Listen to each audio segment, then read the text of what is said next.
soyayya haka take lobayya.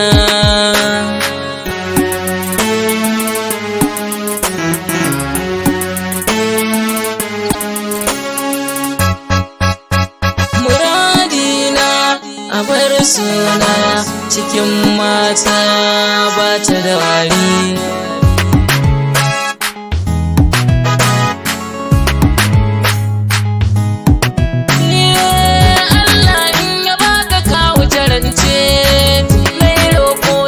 Soyayyar ki kudiri nake na baki kulawa, domin na yaba da kyan halin ki. Kin yi abin da zani yabawa, burina a ce na kare haƙin ki. Sane na so ba zai goge ba, waye zai hana na in wasa ki, dan ba ni san a ɓatan ranki. Ranar da zan zamo angonki farin ciki ne har zuciya ba zai goge ba.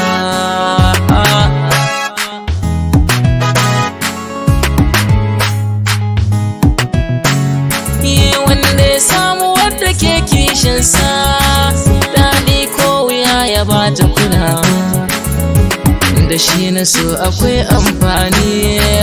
Ni nau'ar ruwa nake bayarwa,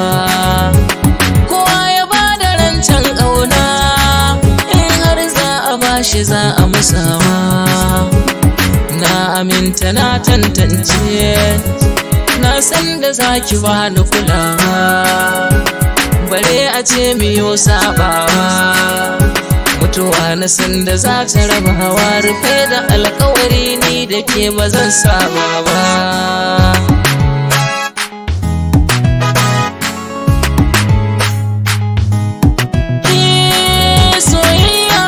Ka sanya tunani yau ta dame ni gashi na zazzare, daɗin alƙawar a ce a cika shi, na ɗauna kicin daga ma a tare. Kin fi kyau da kin saka sare, amma ta kwaba ta da wari. Zancen ki ɗaya nake saurare, ƙaunar ki ta shige ruhina, zuciya ta karba.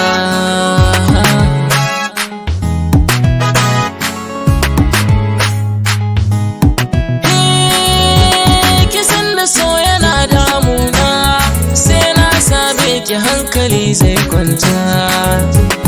So nake ki sake tunani, ba wasa a so hakan na karanta. Sako na baki ke karbawa,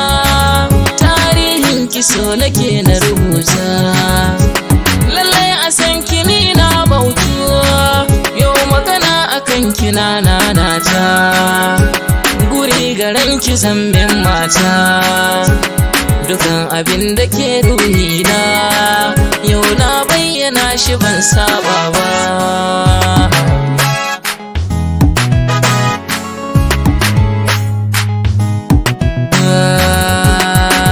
So yana damuna, ke na ba sirrina, karki ce ki barna, rufe da ce gurina, ko da ana zagina, ke za ki ce tan ƙauna, ki nemi labarina, san kina damuna, da kin shige ruhina. Alƙawarin ki ni na ɗauka, kuma bu daɗi zama da ke ba za na musa ba.